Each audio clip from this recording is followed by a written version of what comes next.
The park was alive with the sounds of a perfect summer day, the laughter of children, the rhythmic slap of waves against the shore, and the hum of distant conversations. Families sprawled across picnic blankets under the shade of towering oaks, while others gathered near the lake, where the sparkling water glistened under the bright afternoon sun. A light breeze carried the scent of freshly mown grass and the faint sweetness of blooming wildflowers. Emma, a lively 6-year-old with curly brown hair and a penchant for adventure, skipped happily along the wooden dock. Her parents, seated nearby on a bench, kept a watchful eye as she darted back and forth, pausing occasionally to crouch and peer into the water. She was mesmerized by the tiny fish darting below the surface, her small hands gripping the edge of the dock as she leaned forward to get a better look. Not far away, Barron Trump sat on another bench, a leather-bound book resting on his lap. At 18 years old, he towered above most adults, his tall frame making him an imposing figure, even in repose. His casual attire, a crisp white shirt and khaki pants, blended seamlessly with the relaxed atmosphere of the park, but his quiet demeanor set him apart. Despite the presence of his small security detail stationed a discreet distance away, Barron appeared entirely absorbed in his reading. The scene seemed idyllic, the kind of day people would later recall as perfect. But within moments, the tranquility of the lakeside park would be shattered by an unexpected turn of events. Emma, ever curious and brimming with energy, noticed a butterfly fluttering nearby. Its vibrant blue wings shimmered in the sunlight, and it danced just beyond her reach.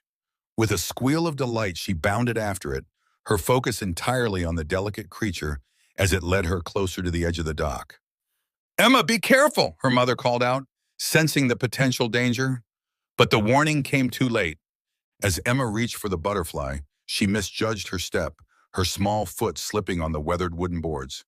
Her arms flailed as she lost her balance, and with a sharp cry she tumbled into the lake. The sound of her splash echoed across the water, drawing the attention of nearby parkgoers. For a moment there was silence, broken only by Emma's panicked cries as she surfaced, her arms thrashing wildly. "Help!" she screamed, her voice high-pitched with fear. "I can't swim!" The realization struck like lightning. The water was deeper than it appeared, and Emma's small body was no match for the lake's hidden currents. She flailed desperately, but each movement seemed to pull her farther from the dock. Her parents sprang to their feet, their faces pale with shock. "Emma!" her father shouted, rushing toward the water's edge. But as he reached the dock, he froze, his hands trembling. Neither he nor his wife knew how to swim, and the depth of the water only added to their terror. Bystanders began to gather, their murmurs of concern growing louder. Some held out their arms as if to will Emma back towards safety, while others fumbled with their phones, calling for help. Yet none stepped forward to act, paralyzed by uncertainty and fear of the deep, cold water. The lake's placid surface belied its treacherous undercurrents, which tugged relentlessly at Emma's small frame. Her frantic movements churned the water around her, but they did little to keep her afloat. Each time she surfaced, gasping for air, her cries grew weaker, her energy draining quickly. On the dock, her parents stood helplessly, their voices raw with desperation as they called her name. "Emma, hold on! Please, just hold on!" her mother sobbed, clutching her husband's arm for support. The onlookers, though horrified, remained rooted in place. Some edged closer to the dock, peering into the water as if hoping to find a solution. But no one made a move toward the lake. The fear of diving into the unknown, of risking their own safety, kept them immobilized. The scene was one of mounting tension, a collective sense of helplessness spreading through the crowd. All eyes were on the struggling girl, her tiny head bobbing above the surface before disappearing momentarily beneath the waves. Time seemed to slow as the reality of the situation became painfully clear. Emma was running out of time. Seated on his bench, Barron Trump had been vaguely aware of the commotion in the distance. At first, the raised voices blended into the general hum of the park, nothing more than background noise. But when he heard the unmistakable sound of a child's scream, a plea for help, his attention snapped to the scene. Closing his book and setting it aside, Barron stood, his tall frame allowing him to quickly locate the source of the chaos. His sharp eyes took in the entire situation at a glance. The struggling girl in the water, the panicked parents on the dock, and the growing crowd of bystanders frozen in indecision. "Stay here," he said to his security team, who had begun to stir uneasily. "Sir, maybe we should wait for emergency services," one of them suggested, his tone cautious. Barron's expression hardened. "We don't have time to wait," he replied firmly. Without another word, he began moving toward the dock, his long strides purposeful and unwavering. As Barron reached the edge of the dock, he took in the full gravity of the situation. Emma was now farther from the dock than before, her small arms flailing weakly against the relentless pull of the current. Her cries had become faint, and her head dipped below the water's surface more frequently. Without hesitation, Barron removed his jacket, tossing it onto the dock. He kicked off his shoes and rolled up his sleeves, his movements quick and efficient. The cold water didn't deter him, nor did the murmurs of concern from onlookers. "Be careful," someone called out, but Barron didn't acknowledge them. With a powerful leap, he dove into the lake, the impact sending ripples across the water. Gasps erupted from the crowd as Barron's head broke the surface, and he began swimming with strong, deliberate strokes toward Emma. The water was colder than he had anticipated, its chill biting against his skin. But he pushed the discomfort aside, his focus solely on the struggling girl ahead of him. Each stroke brought him closer, his determination evident in the fluid practice movements of his arms and legs. Emma, barely conscious, turned her head as Barron reached her. "I've got you," he said, his voice calm but firm. "You're going to be okay." As he wrapped one arm around her, she clung to him weakly, her small hands gripping his shirt. Barron adjusted his hold, positioning her safely against his side as he began the arduous swim back toward the dock. The water was icy and dense, the kind that seemed to pull at every limb and resist every movement. Barron Trump pushed forward through the frigid lake, his eyes locked on Emma as she struggled weakly, her head bobbing above and below the surface. He could hear her faint gasps and sputters, each one a sign that time was running out. "Stay with me," he called out, his voice cutting through the murmurs of the crowd and the rhythmic splashing of his strokes. The little girl turned toward the sound of his voice, her panicked eyes locking onto his. Though her arms still flailed weakly, there was a flicker of recognition in her gaze, a glimmer of hope. Reaching her required every ounce of strength Barron had, as the lake's current fought to carry Emma farther from the dock. But Barron's powerful, deliberate strokes cut through the water, his focus unshakable. When he finally reached her, he extended one arm toward her cautiously. "I've got you," he said firmly, his tone both reassuring and commanding. Emma, overwhelmed with fear and exhaustion, instinctively grabbed at him, her small hands clutching his shirt. She sobbed, coughing up water as her body trembled uncontrollably. Barron adjusted his position carefully, wrapping one arm securely around her torso while keeping himself steady with the other. "You're safe now," he said, his voice calm despite the intensity of the moment.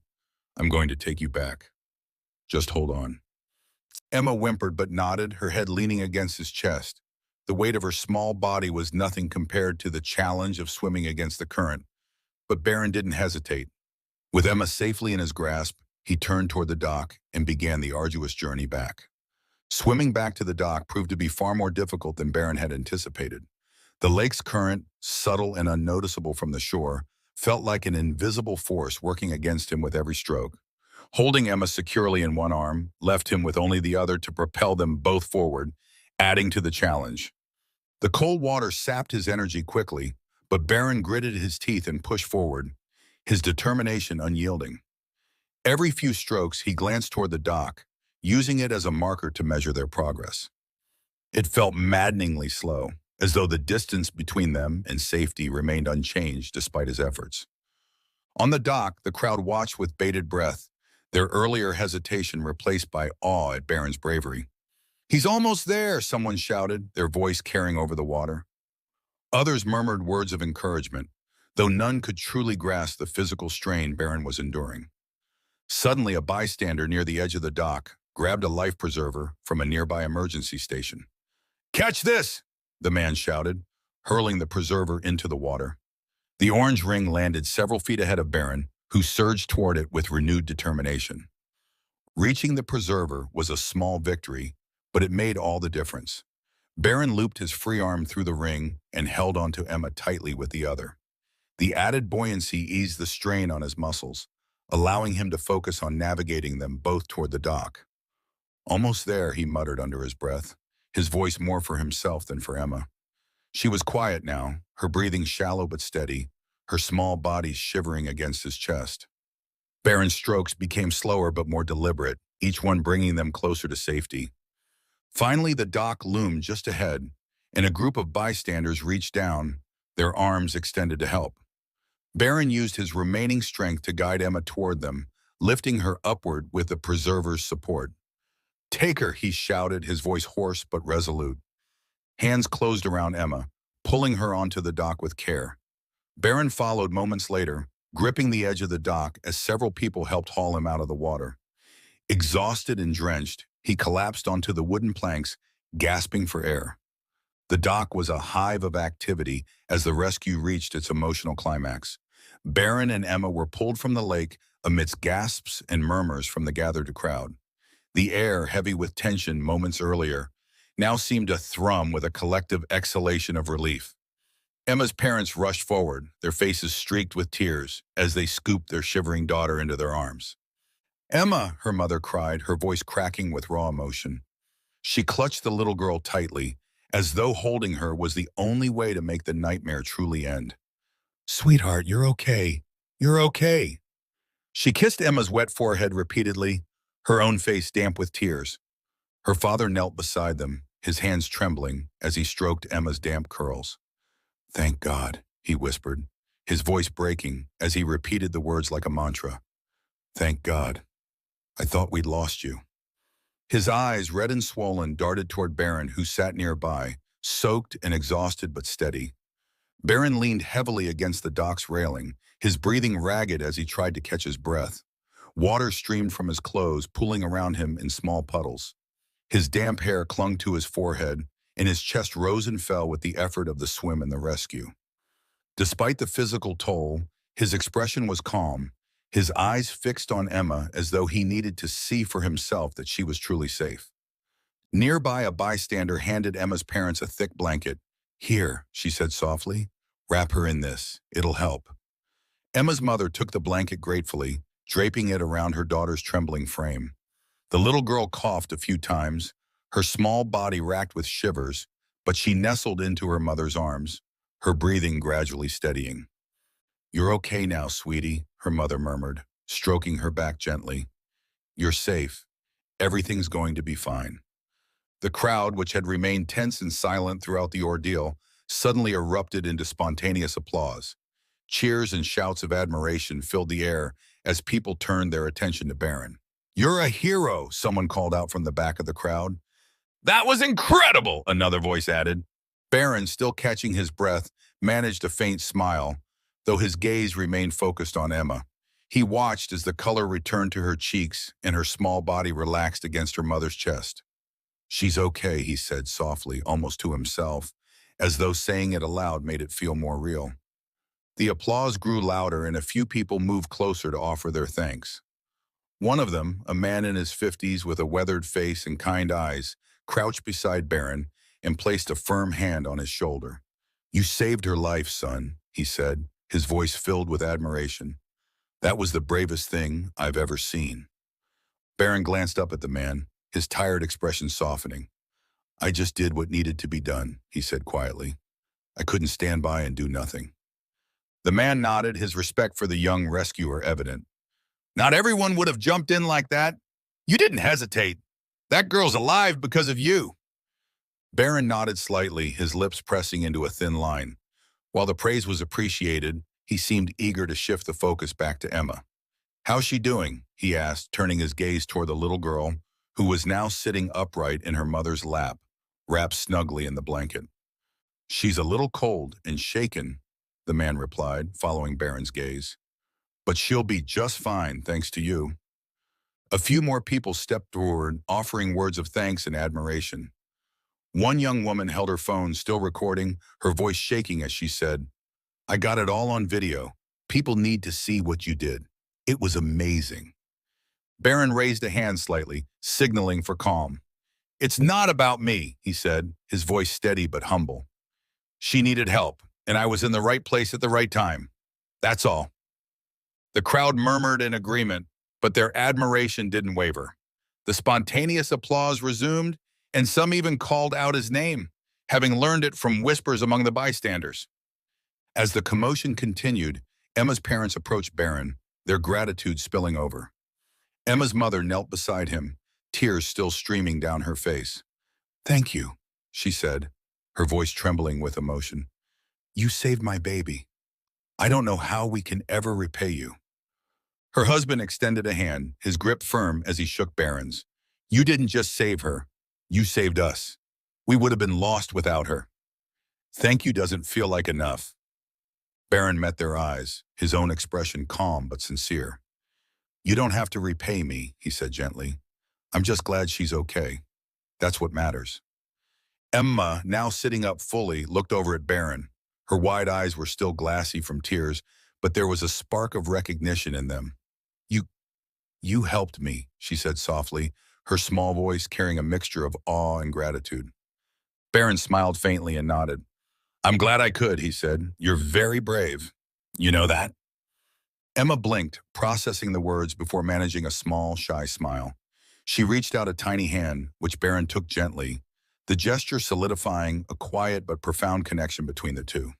The atmosphere on the dock shifted from chaos to calm, the once panicked crowd now united in a sense of collective relief and admiration.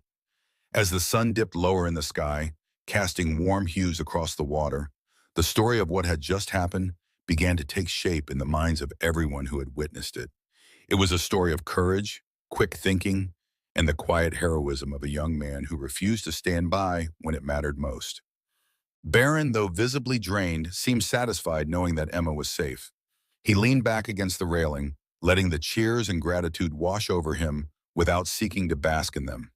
For him, the most important thing was simple. The little girl was alive, and the worst was over. The sound of sirens broke through the applause as an ambulance pulled up to the edge of the park. Paramedics quickly exited the vehicle, carrying medical kits as they made their way toward the dock. The crowd parted to let them through, their expressions a mixture of awe and relief. One of the paramedics, a young woman with a calm but focused demeanor, knelt beside Emma and began checking her vitals. "How are you feeling, sweetheart?" she asked gently, placing a warm hand on the girl's forehead. Emma coughed lightly, but managed a small nod. "Cold," she whispered, her voice barely audible. The paramedic nodded. "That's okay. We'll get you warmed up in no time." She looked up at Emma's parents. "She's stable, but we'll need to take her to the hospital to monitor her for any signs of hypothermia." As the paramedics prepared Emma for transport, another member of the team approached Barron. "Are you okay?" she asked, noting his soaked clothes and exhausted posture. Barron waved her off gently. "I'm fine, just make sure she's okay." The paramedic smiled, clearly impressed. "You did an incredible thing today," she said. "Most people would have waited for us, but you didn't hesitate." Barron shrugged, his tone humble. "She needed help. That's all that mattered." As the paramedics finished their initial checks on Emma and prepared to transport her to the hospital, the crowd of onlookers remained gathered on the dock. Many were still in awe of what they had just witnessed, their conversations filled with words of admiration for Barron Trump. Yet Barron himself seemed uninterested in the attention. He stood quietly by the railing, wringing water from his shirt and running a hand through his damp hair. Despite the cheers and applause that continued to ripple through the crowd, he avoided eye contact, his focus still on Emma and her family. To Barron, the most important thing was ensuring the little girl was safe and well. Reporters, alerted to the dramatic rescue by calls and social media posts, began arriving at the scene. Cameras flashed as journalists pushed forward, eager for a quote. "Barron, can you tell us what happened?" one asked, her voice carrying over the murmurs of the crowd. Another reporter chimed in. "What made you decide to jump in? Weren't you worried about your own safety?" Barron raised a hand slightly, signaling for calm. "This isn't about me," he said, his tone measured but firm. "There was a little girl who needed help, and I was in a position to do something. That's all there is to it." "But your actions were heroic," another reporter pressed. "Do you see yourself as a hero?" Barron shook his head. I don't think of it that way. I did what anyone should do in that situation. There was no time to think. It was just about acting. The reporters continued to call out questions, but Barron kept his responses brief and focused. When asked about his connection to the girl or her family, he simply said, "I don't know them, but I'm glad she's okay. That's all that matters." The humility in his demeanor only added to the admiration of the crowd. One bystander, a young mother holding her toddler, approached Barron hesitantly.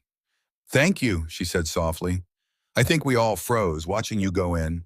It gave me hope." Barron offered her a small, reassuring smile. "Sometimes we just need to trust ourselves to do the right thing," he replied.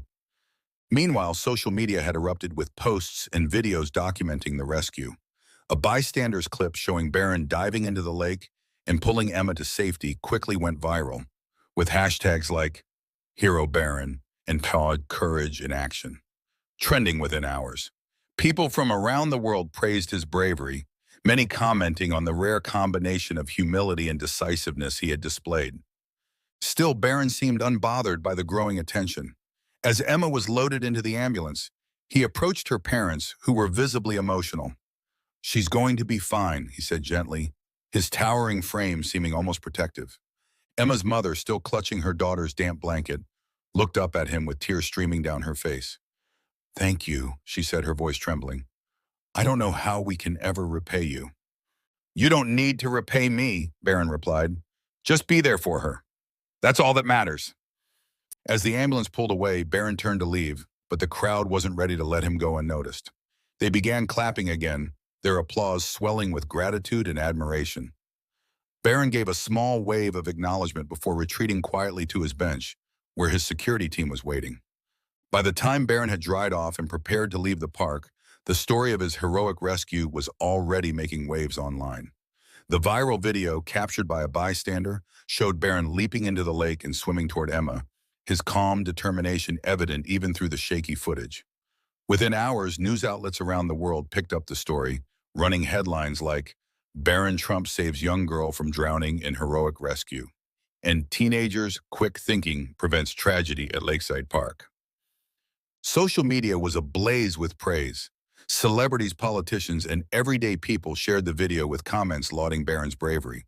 Many highlighted his humility, noting how he had avoided the spotlight and focused solely on ensuring Emma's safety. Hashtags like Hero Barron and "Every Second Counts" dominated platforms like Twitter and Instagram, inspiring a flood of similar stories from individuals who had acted selflessly in moments of crisis.